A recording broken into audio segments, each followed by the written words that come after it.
You're listening to the What's the Fuzz podcast, where we break you out of your vacuum seal and get down to what's real.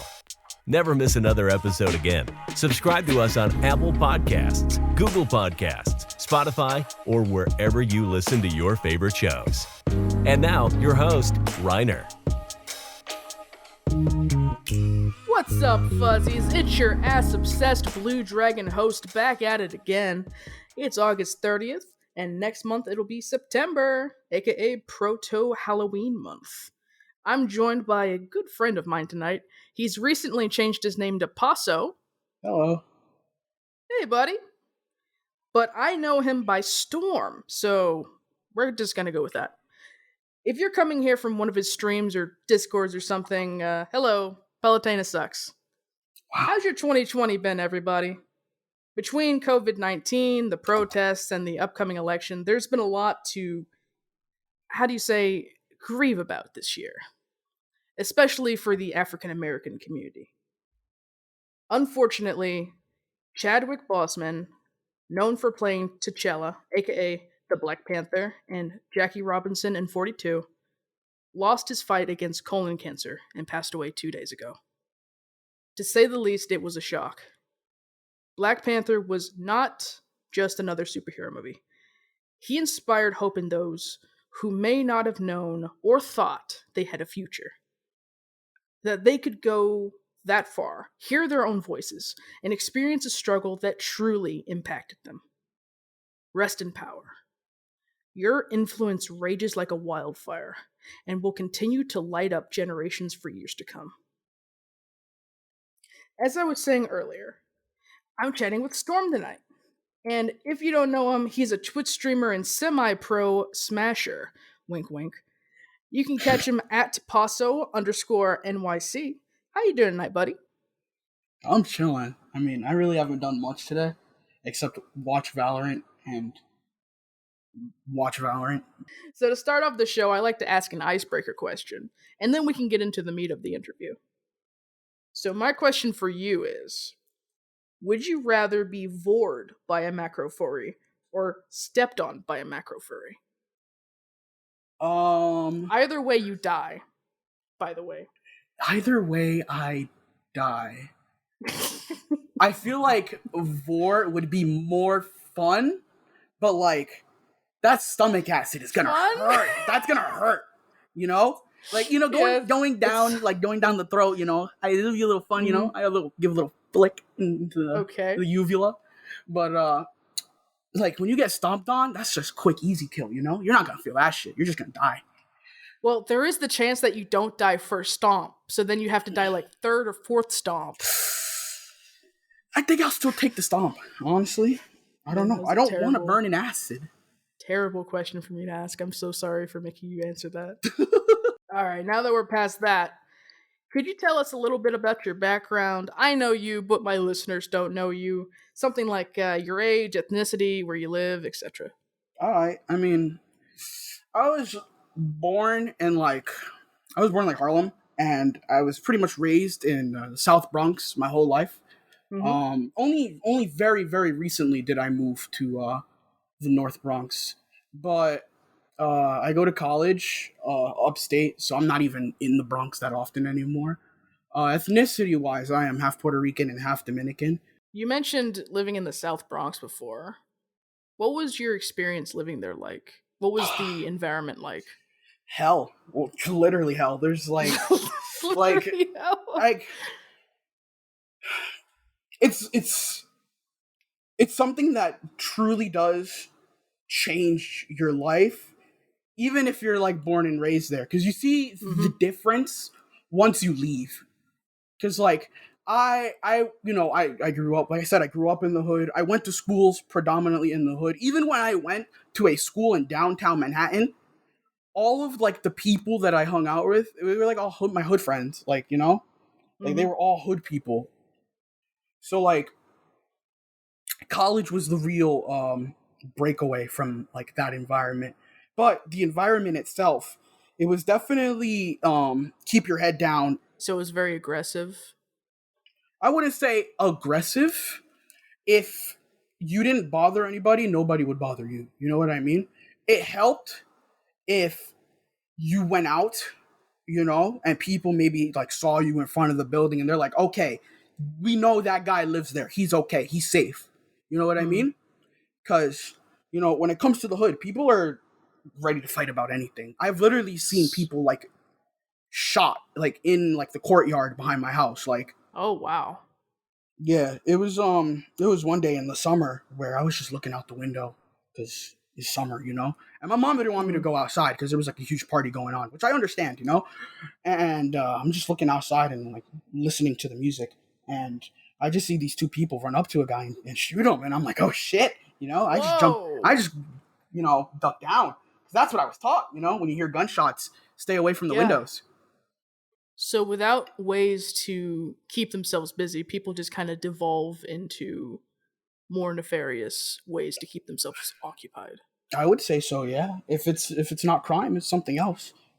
That's why very, very often I was an inside kid. It wasn't until I started going to like Smash tournaments, and even then, that took a lot of convincing for them to let me go by myself.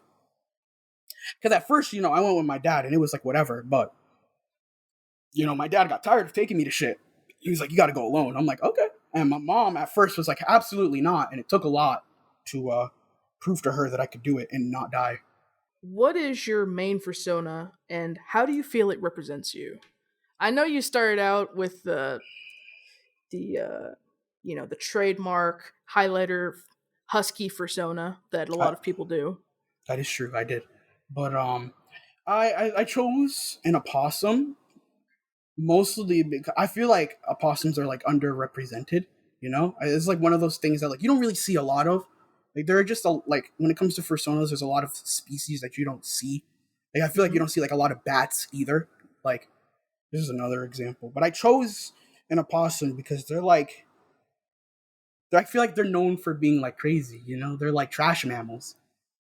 But they're like also adorable. And I think to myself, I'm like, hey, I'm a trash mammal too sometimes. I was kind of thinking you were calling yourself adorable trash, but that works too. Close enough.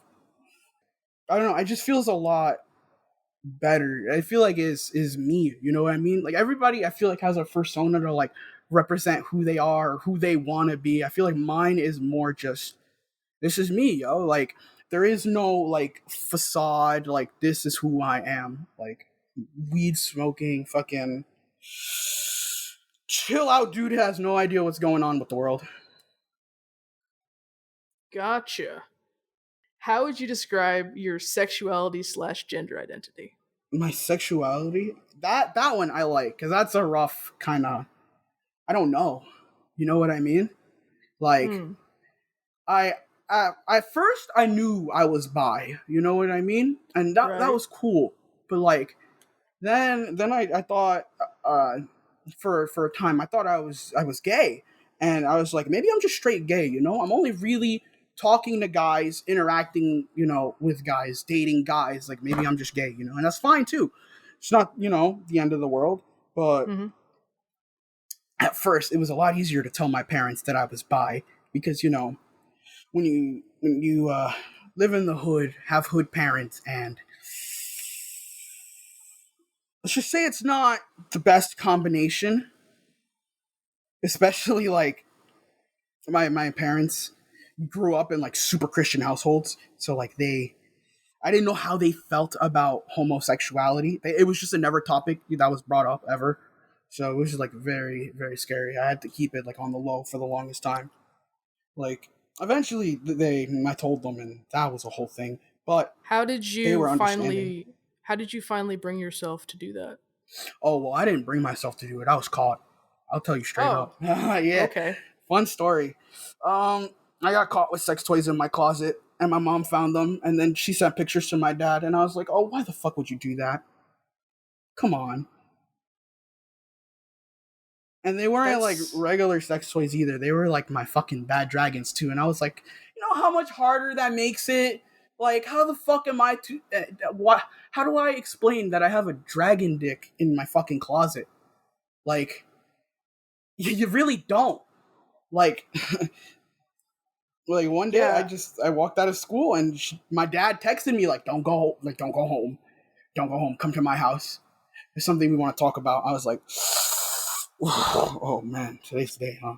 What was your gender identity? Um, he, him. I mean, I'm pretty comfortable where I'm at. You're Um, cool with just being a cis dude? yeah. I mean, I haven't really done any exploring, but I don't really feel like I need to. You know what I mean? I'm like comfortable where I'm at, but like it's just whatever. You know? I'm still understanding and tolerant of anybody who else who wants to explore. And I always find it interesting when people explore themselves and find out, oh, they like this thing. And I just like, to be able to be that like support pillar. Cause I do feel like, oh, like there's just a lot of people that like don't really have that support pillar to talk about things that go on in their head.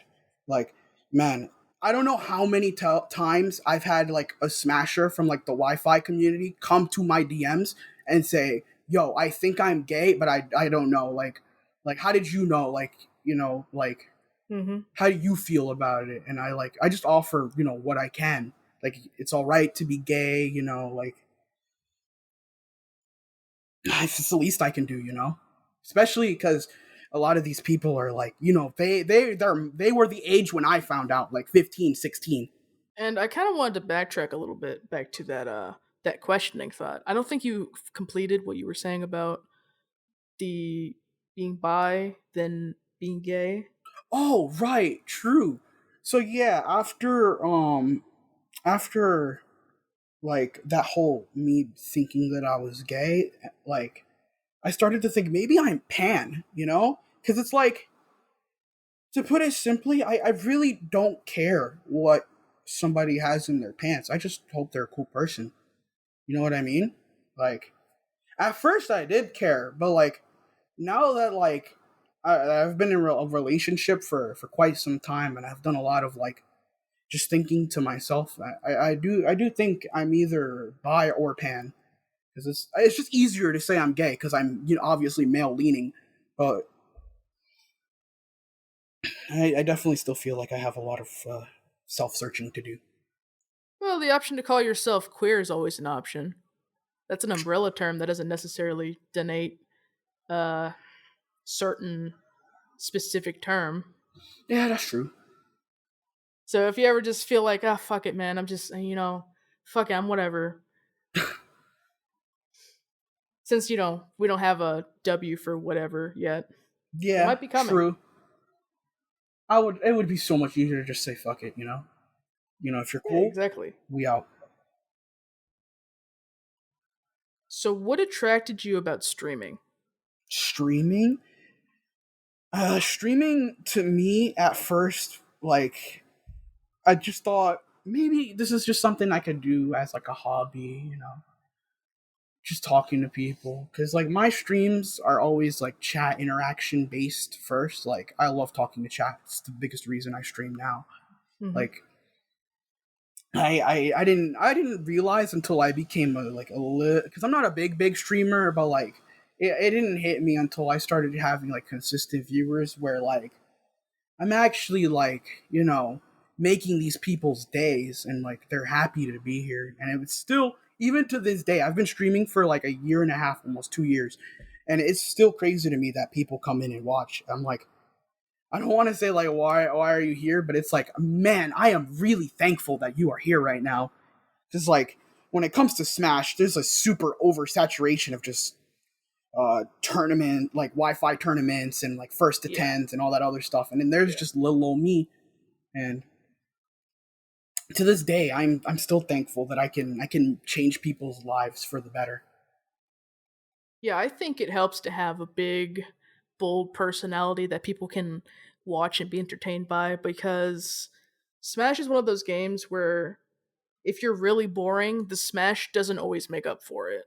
Yeah, it does get pretty And if repetitive. you're bad on top of it, it's like nobody wants to watch you play a 4-player match with items on, man. Come on.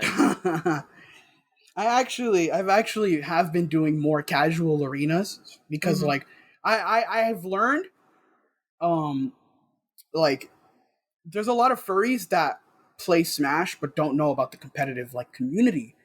And I'm like, for those people that come into my stream, I like doing like the casual lobbies because while they may not be comfortable in like a competitive setting, and they may just watch, like I really do love it when I have like faces I've never seen before like come in and play, like no matter what skill level, you know what I mean? I feel like I really get to sit down and like get to know the person, because like I know to some streamers chat is just chat, but like I don't know, to me like that's like another person, on the other side. So Do you ever feel like you're putting more into it than you're getting out of it when it comes to streaming? never. I don't think I've ever had that feeling, because there are days where I can't do it. You know what I mean? Because I'll keep it a book. I got ADHD and depression, and that is not the best combination in the world. I will tell you that. But like, there are just days where when I'm like down in my dumps, like I won't stream for like a week or like 2 weeks, and sometimes it's hard to like even like get out of bed and like make food. But like, I do what I must.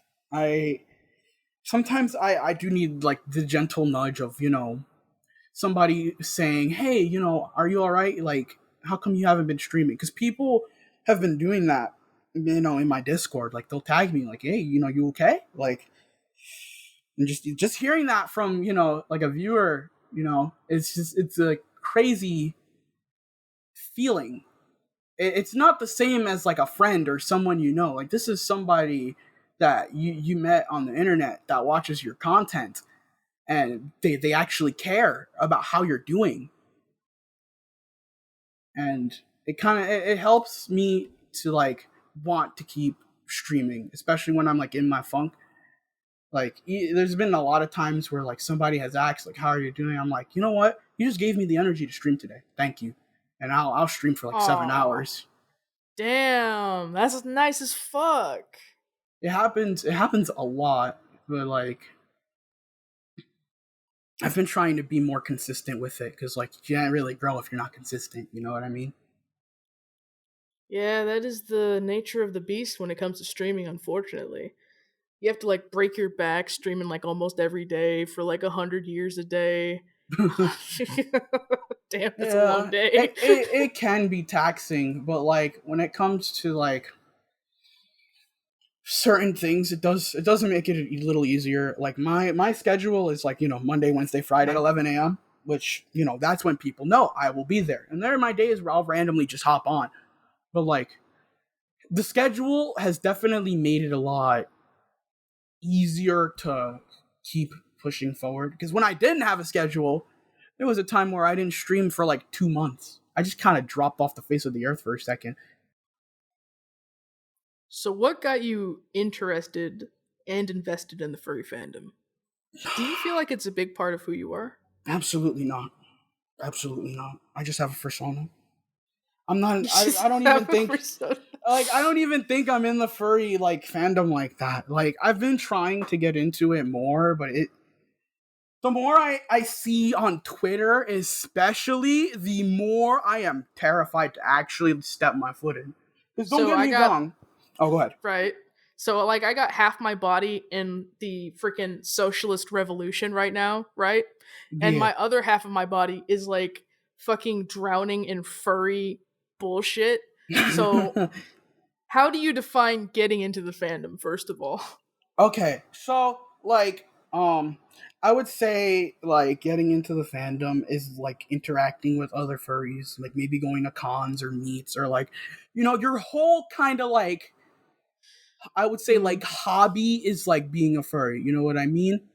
Okay. Like me, I feel like, I don't know, I just don't kind of vibe with the general furry community, because there's, like, being a furry, but then there's, like, branches of being a furry, if that makes sense, because there's, like, furries, but then there's furries who fursuit, furries who make content, furries who draw, furries, who talk about, social issues. Like, I feel like there's different, areas of the fandom, but like the general fandom, I don't know, I never felt like I was like a part of it. Like, I'll keep it a buck. There's like a side part of the Smash community that is literally like the furry Smash community. And when I tell you, these are some of like the coolest people like I've ever met. Like they're all like super uplifting, super nice, super like, it's crazy. You see a huge difference in just the mindset and welcomeness in the community. Because like there it's different when you like start online and then go to a local, and then just go into a local because you randomly walked into a card shop and then found out, oh hey, we're hosting a Smash tournament today. I don't know if I'll ever like consider myself part of like the core furry fandom, because Twitter sometimes is a dumpster fire. I'll be completely honest. I see people fighting about some of the silliest stuff, and like it's so petty. It's like a Smash community.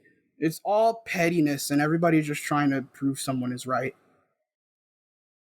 I definitely say that the furries from the Smash side of the community are the more down to earth. They're not as sensitive, so to speak. They don't get uppity over having, I don't know, having a pony Sona. Sure, some people get mad about that. They just don't care as much. Yeah. Whereas if you're following furries on Twitter, right, and there's something going around, you feel like you need to comment on that thing for the clout because you want them points. Like, let's be honest, that's the real reason. People want more followers and more attention.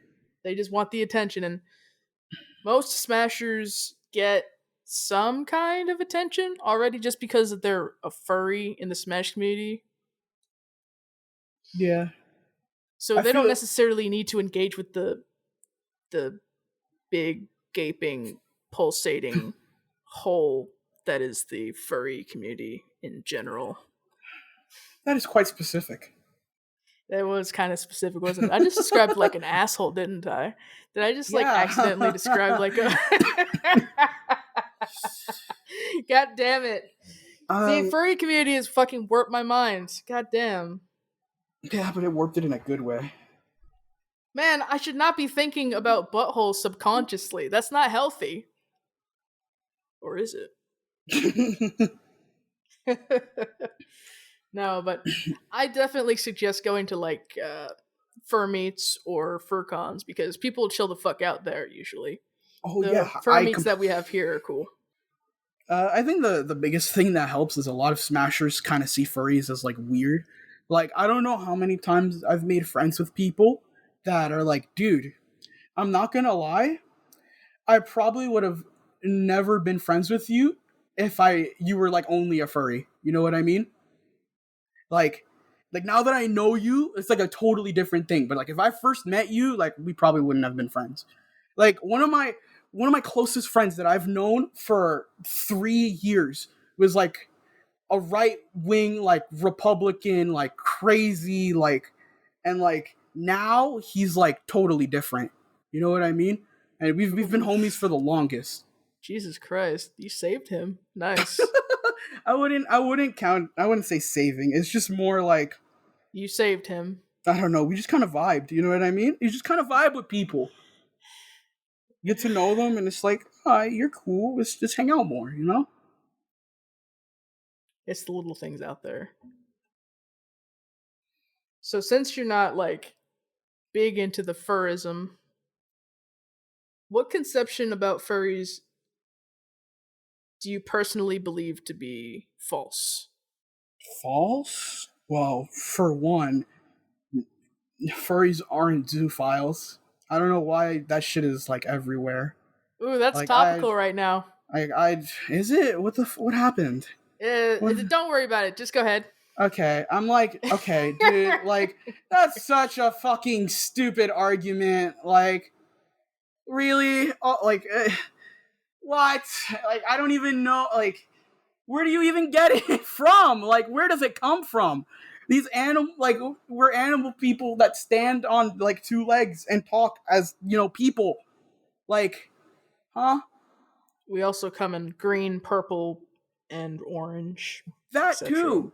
That I feel like is a huge misconception. I mean, And tigers are orange, but we're more orange. I think it's that's a big one. And I'm trying to think. There's one more that I had. Misconception. That all right. Another misconception is that like quote unquote all furries are the nicest people you'll ever meet. Because I promise you, it just doesn't work like that.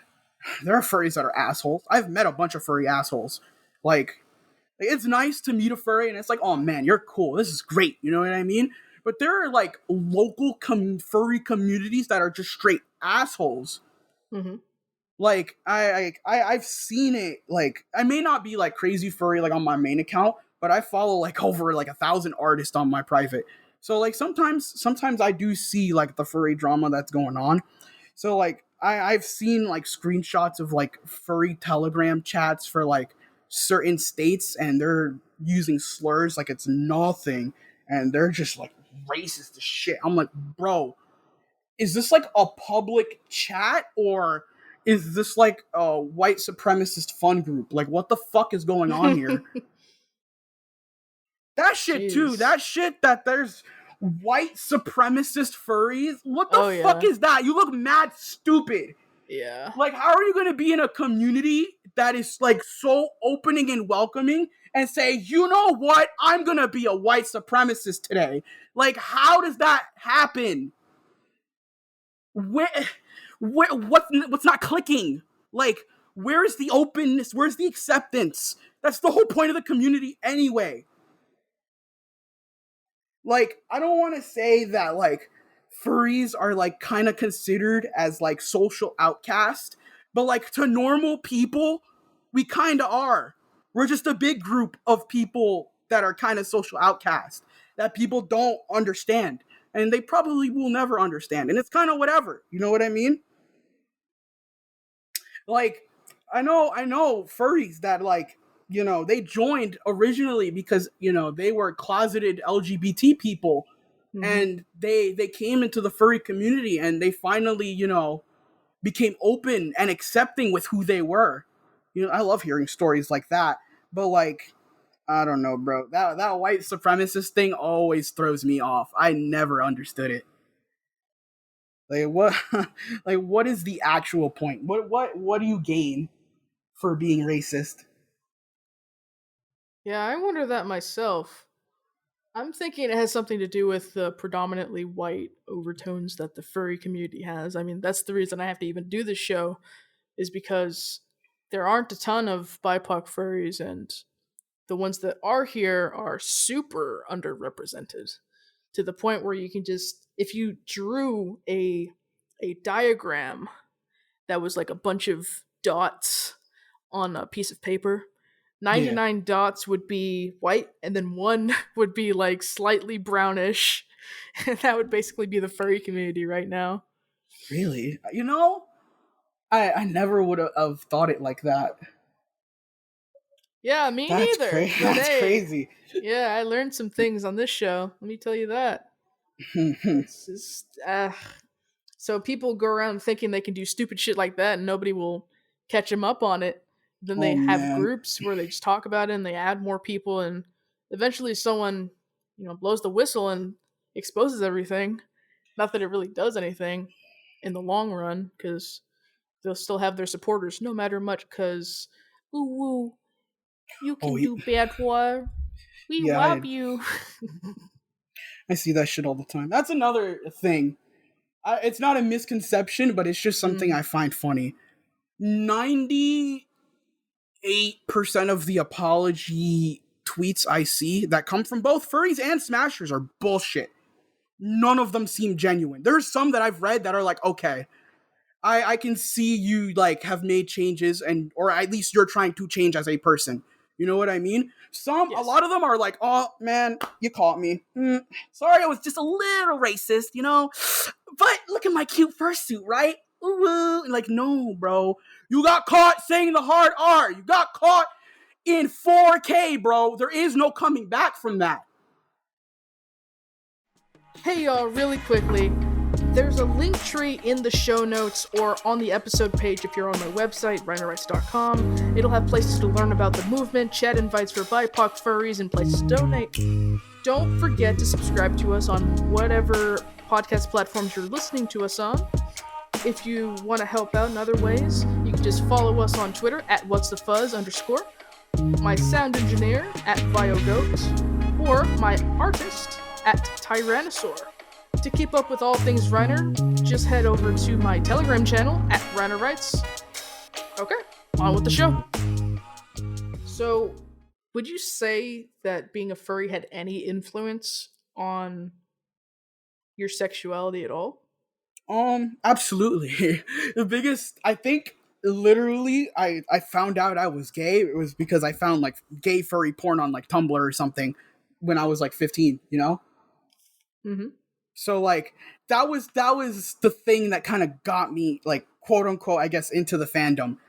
It was really only the porn at that point because I was just a horny teenager. Then I was like, all right, I like this furry stuff. This stuff is pretty cool, you know? Let me like try and like get a Sona. And then like that's when I like had that shark profile picture for a while.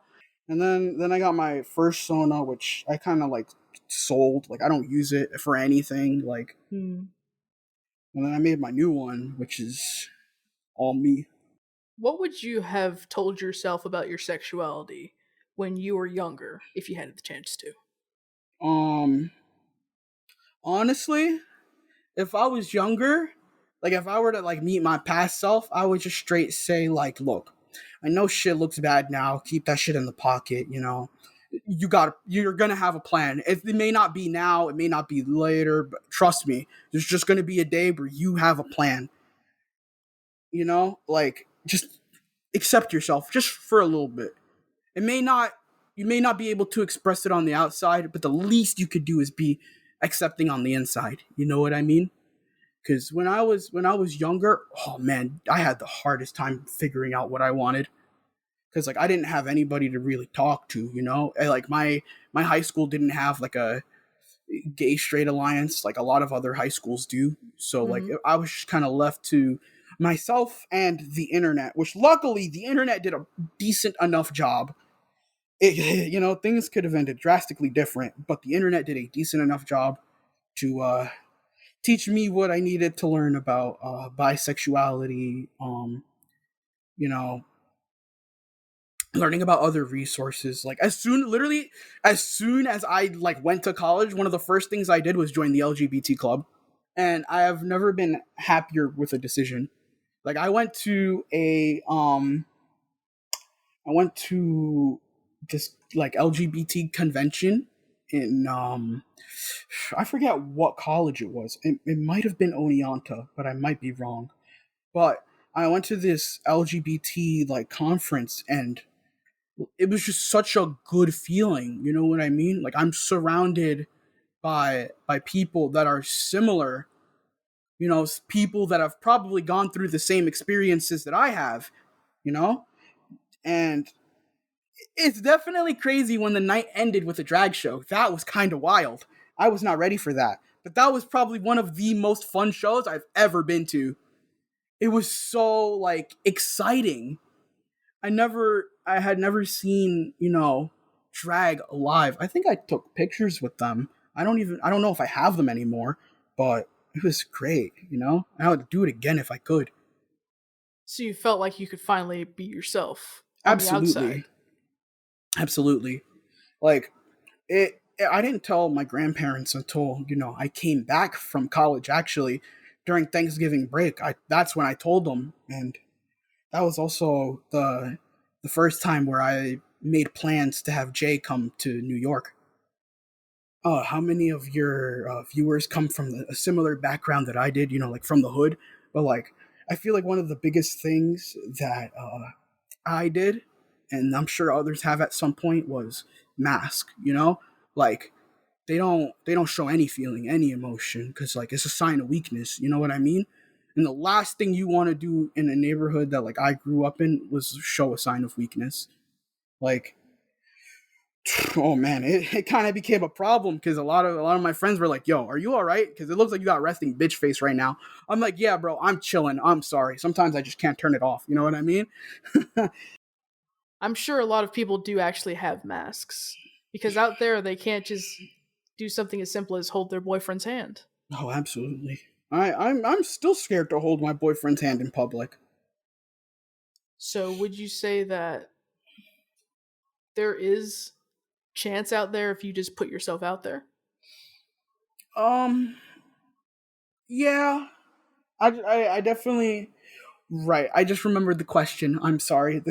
Um, I would say like dating in like the LGBT scene. It is rough. You're right, but it's like putting yourself out there helps a lot. You know, like I would definitely say while I was figuring myself out, I wasn't really putting myself out there. I was just me, and people were just kind of attracted to me and like who I was and Hmm. like my personality, which I got lucky, you know? Sometimes my personality can be a little crazy, but you know, just one thing leads to another, you know? Like, I really did get lucky because I'm not the kind of person to ask someone out. I think like my boyfriend now, he is like the first person that I asked out. Like I don't know. I was always worried about like being rejected and made fun of, especially like that's why I didn't date in high school. And you know, it's kind of hard to date in high school when you're like one of like the only gay kids out of like four, and you don't know who really is gay because my school was pretty homophobic. Like it was kind of crazy. Like I distinctly remember when I was a sophomore, a senior had come to the school and they had transferred and they were transgender and they were made fun of constantly. And I was like, why? Why are you being so mean to this person? Like, they didn't even do nothing, you know? They actually had a good fashion too. And I was like, yo, why are you being such a dick? And they left. And I never saw them again. And I felt bad, you know? Like, they were there for like 3 weeks and never Damn. never saw them again. Like, my school was crazy homophobic. Jesus. That's why I didn't come out until like my second half of my senior year, and nobody believes me. Everybody, because like I hung out with like the weird kids, low key, like you know those kids that are always like into hentai and like other anime. Like I hung out with those kids because you know those were the kids that like actually like played video games and like I could actually like fuck with. But like it was just kind of wild that everybody thought that like I was like them. You know what I mean? I was like, nah, bro. I actually showed them not a picture of my recent. I showed them a picture of my ex, and I was like, "Yeah, this is who I'm dating." You know, like, you know, this is who I am. And surprisingly, I wasn't met with like uh hate. Everybody was just kind of like, "Good to know," you know. People were like understanding, which made it feel a lot better. I also got a hug from one of the LGBT kids during the senior trip, which did make me feel a little weird, but uh it wasn't weird in the good way either. It was like, why are you hugging me right now? You know? Like, oh man, high school was really something else. Yeah, it sounds like it. That sounds like a very confusing experience, to be honest. Absolutely. I mean, there's probably a lot of people dealing with that sort of thing. You know, they're at like a homophobic school and they just can't be themselves. And it's like you kind of have to make the choice of like, do I mask myself and try to be friends with people to survive? You know, just get through it, and Hmm. you know you got college, or like, do I be me and then be the social outcast? You know what I mean? Yeah. Because Sometimes you just my gotta ask yourself if it's worth it. yeah, and at the time for me it wasn't, and there are going to be moments where it's really not worth it. But like you know, I'm happy for those that have their support groups at their schools, because man, that is something I really do wish I had at the time. Exactly. So previously you weren't politically active, right? Yeah, for sure. How did it feel to have that first realization that, holy shit, things are changing? Um, it was wild, but it felt good. You know what I mean? How did it It was feel just good kind for of you? like enough is enough. We're actually gonna do something about it. We're actually gonna fight the system. You know what I mean? And Mm-hmm. it was great to see, and things still haven't stopped. And I'm glad things still haven't stopped. Like the best thing I can hope for is genuine change. Because throughout all these protests, they've given so much bullshit. Nothing actually, sustainable. Like they may paint Black Lives Matter on a street, but it's a fucking street. That doesn't help anything. There's no reform going on when you paint a street. You know what I mean? And it's like, I really do want to see the reform. Like, I don't know how long it may take. And I hope nobody stops fighting until it does happen.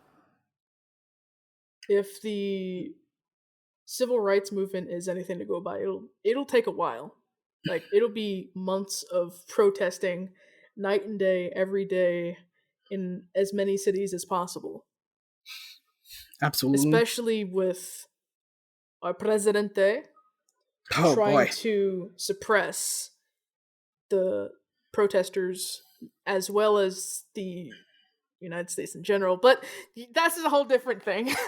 Yeah. Speaking of the president, I actually watched the RNC. I don't even like follow politics. I Which think that day? was the first time I watched every day, Uh, and it was a comedy. It mm-hmm. was one of the funniest pieces of serious entertainment I've ever seen. Like, I was watching these people like stand there and talk, and I'm like, do you hear the words coming out of your mouth right now? Like, hearing Trump drop all these subtle, I don't even want to say subtle, like just, subtle with fucking air quotes, like, Mm-hmm. you know who he's talking about. Like, dropping those hints, like, that's not cool. It's not funny, bro. And I know I'm laughing, but it's like, it's terrifying that our leader is really saying those things. Like, oh my god, dude. Yeah, This is what we're living in. I watched the RNC as well. And as much as I would love to be able to laugh at it and its insane participants, I have to remember that the majority of the United States is either on the right or center right leaning. They are anti feminist, as in they're anti um, girl with red hair ranting about their experience getting looked at by a guy at college. That's what they think feminism is. They're anti people playing the race card when racism still happens, and they use it to excuse legitimate uh, instances of racism, etc., etc. Yeah. It's the microaggressions thing does actually exist. It does build up, Oh no, and absolutely. the summit of that buildup is people on a podium dehumanizing us, calling us monsters, inhuman, directly to white suburban families' houses, directly to them, to their faces, mask off. I can't tell you how alarming it is to know that the president and people in office, like right now, passing laws on television, thousands of people to see, are dehumanizing us on a large scale. Mexicans, black, and and yellow and red, every color that's not fucking white. And yeah, Kimberly's speech was fucking crazy, and she was yelling every word because she was on some really good crack, and that's fucking hilarious. But there's people that thought that shit was inspirational. They thought literal fascist propaganda shit was fucking inspirational. They were crying. They were standing up and applauding her speech. They had their hands over their heart for Trump. I remember seeing that. That was. So we're on the last few questions here. All right. So you grew up in a mixed household. Mm-hmm. Could you walk me through what the norm was for you that wouldn't necessarily apply to someone coming from a white family? Family gatherings are definitely different, to say the least. I've been to a white family gathering, and let me say, wow, it was fun, but it was definitely different from what I'm used to. So like on my Dominican side at least, family gatherings consist of loud music, alcohol, bud, and dancing. And oh man, when I say I have some of the best times at my like Dominican sides, like parties and stuff, it's so great. Like for my quote unquote 18th birthday and like getting into college, I took 2 shots of Henny with my entire family, and we just cheered and danced and ate Thanksgiving dinner together, you know? My Puerto Rican family does absolutely none of that at all. They're all like separate little, I guess, cells. So like there's like my mom, then there's like my mom's mom, and then her husband, and then like in an off group, it's like my aunt, and then my cousins, and then there's like another group that's like my grandfather and my aunts and uncles. Like they don't interact with each other. So like that difference is crazy. It was like one side you really do have a family that like loves and cares for you, and the other side is so separate that it hurts to see, you know? And what was it for the white family gathering that you went to? I feel like everybody was just kind of themselves. Though actually the white gathering, maybe it's because that was just a really good family. But Mm-hmm. um I will say it's similar to Dominican side. It's not as crazy, absolutely, but like it was kind of nice. Like I got to meet Jay's pretty much whole family, like his whole like mother's side, and it was shocking as hell being the only Hispanic there. I was quite literally like the only person of color, and I was just like, uh, hi, it's a pleasure to meet you. You know, like I didn't want to say nothing crazy because all it takes is one slip up, and I'm hearing Grandpa talk about the war crimes he committed during World War II. I'm like, okay, time for me to go. But it was definitely a lot of walking on eggshells and keeping a good impression. But it was, the first time I met his family. So it was So more about like the atmosphere than the the kinds of people atmosphere that they was were. definitely different. It was just like, um, it was just kind of like a standard like barbecue, the older men went downstairs to drink, alcohol, and all the women were upstairs talking about their husbands and whatever daily events they had going on. Kids were running around playing.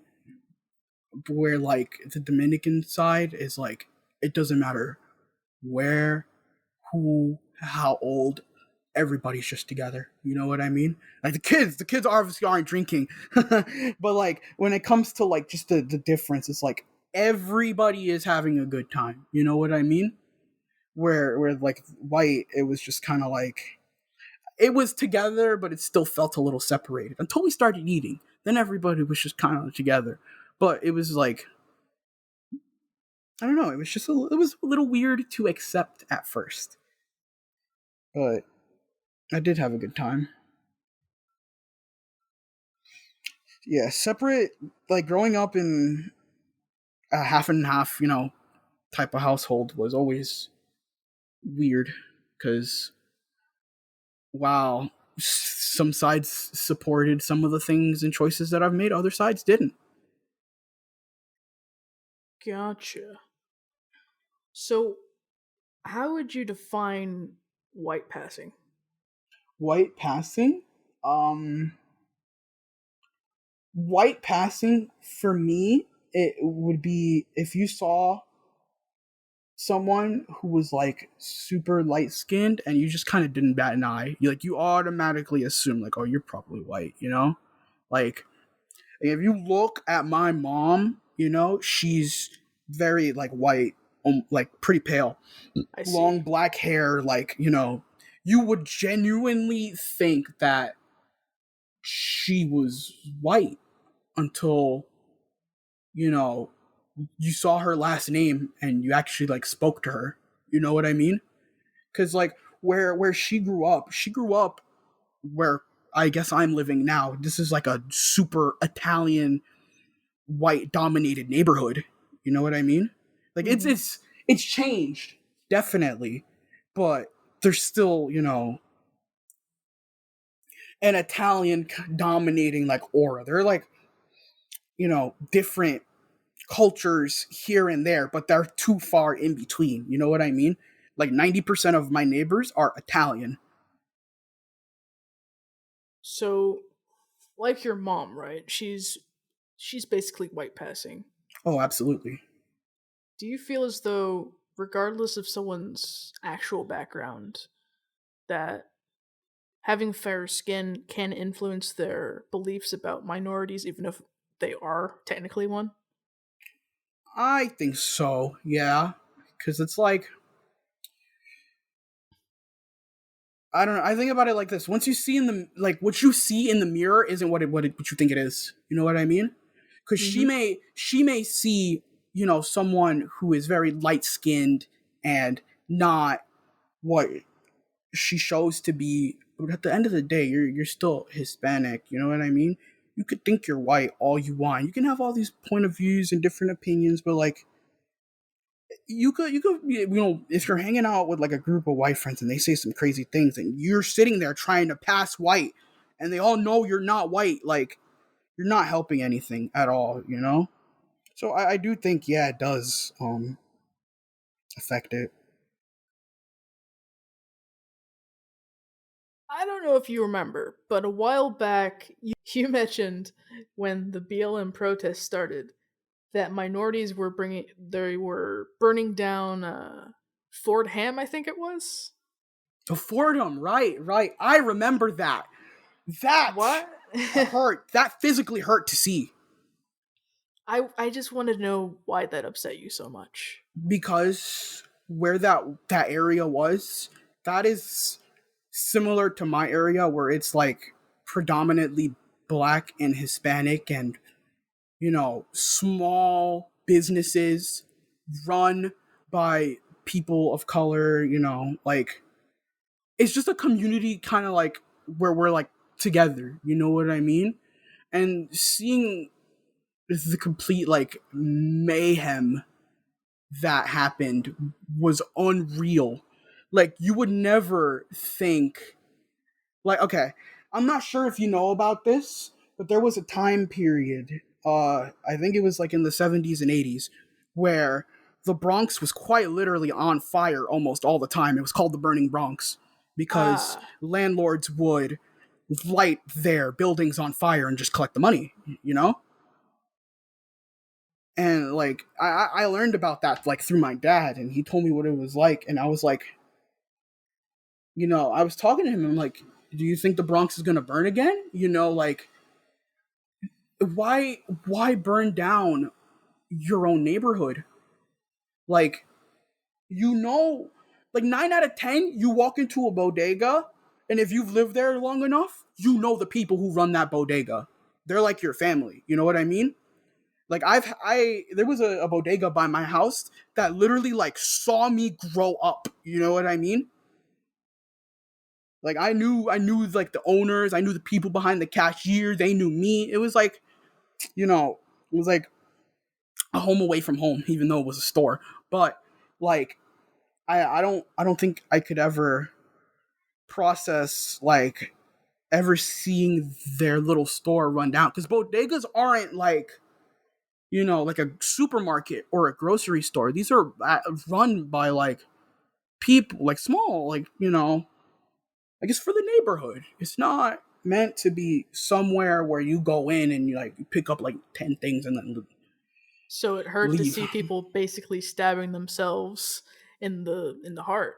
Yeah, it was like shoving your own foot up your ass. And I was like, why, bro? Why? Like, you know, that, like, it was just hard to see, dude. Like, I just, even to this day, like, even, like, bringing it up, it's like, why? What was the purpose?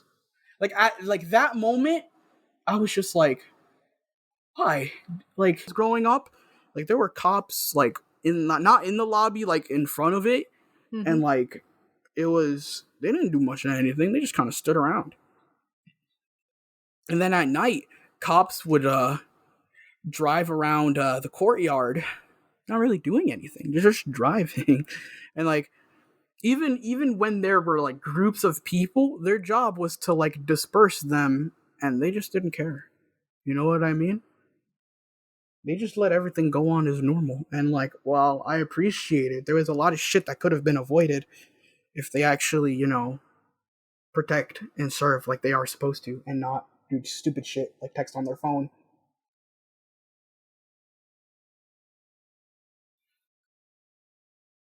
So I've only got one question left for you, Storm. Shoot. Is it true that only black people play Falco? What? What? Is that still a thing? I mean, I've heard of it, but I want to say no, because Mage plays Falco, and Mage is white as fuck. Oh shit, I forgot Mage existed. That kind of debunks my entire theory, doesn't it? I love Mage, though. Mage is a goat. Maybe only black melee players play Falco. Maybe that's it. Are you including this into the thingy? What? Yeah. Yes. That question. What the fuck? That's so out of pocket. I wasn't ready for that. Like, I was ready for out of pocket questions, but that one was like genuinely out of pocket. Yes, that's the point. What do you mean? The first one was about Vorin Macro. All right, but I don't know. I didn't see that as out of pocket as that. Like, I don't mind talking about like sex and shit, because it's sex, you know. I think sex should be an opening and accepting experience. Okay, but Smash, no, that's banned. No Smash. Is banned. Smash is banned. You're correct. Smash sucks. You want my honest opinion? Smash does suck. So anyway, thanks super much for coming on the show, Storm. It was a pleasure speaking with you, buddy. Of course, it was fun. It's been a minute since we spoke, so it was nice just kind of talking. Yeah, it was great. Now we get to wait, and hopefully people won't silently judge us. I've been stirred on the twit longer. I mean, who isn't silently judging? You know, hopefully Jay won't be silently judging, but he probably will be. I can't wait for him to listen. He's gonna message me about something stupid I said, and I'm gonna be like, look, you know how my brain functions. Sometimes I don't remember my own fucking phone number, okay? Leave me alone. Damn. Like, my memory has deteriorated to the point where sometimes I forget to do certain daily tasks. Like, I don't even know what is going on. Like, that's not good. You're making it sound like you have early onset dementia, dude. Oh boy, I hope so. Because then I'll forget this conversation. Oh, no, I'm kidding. I'm kidding. Nah, but yeah, sometimes my memory is just awful, dude. Don't forget to subscribe to What's the Fuzz to stay up to date on the newest episodes, uploaded every Tuesday. Google Podcasts, Apple Podcasts, Podtail, Spotify, Pocket Casts, and a shit ton more. Follow us on @whatsthefuzz_. If you want to support us, please consider donating to us over at coffee.com/Reiner, which should be in the show notes. Go ahead and share this episode around to your friends and families. Maybe the family that are okay with talking about animal dildos. Up to you, really. You've got the spotlight, Storm. Tell me something you can't get enough of. Something that I can't get enough of? I mean, I've spoke about it like 3 times, but fucking weed. Like recently, like I actually can't get enough of that shit. I probably sound like a crackhead, but like when I tell you that marijuana has just affected so much in a positive way in my life, like I don't want to spout it as like a miracle drug because it's not, but it's like compared to the medication that I was taking, this is leagues better. You know what I mean? I'm not experiencing all of the crazy some of those side effects. Oh man, they were not fun. Okay, long story short, smoke some weed, right? Absolutely. Get fucking blazed and follow my Twitch. Nice. What was that Twitch again? Posso_NYC. There you go. You did the thing. Thanks for listening, everybody. See you again next time. Bye-bye. Peace.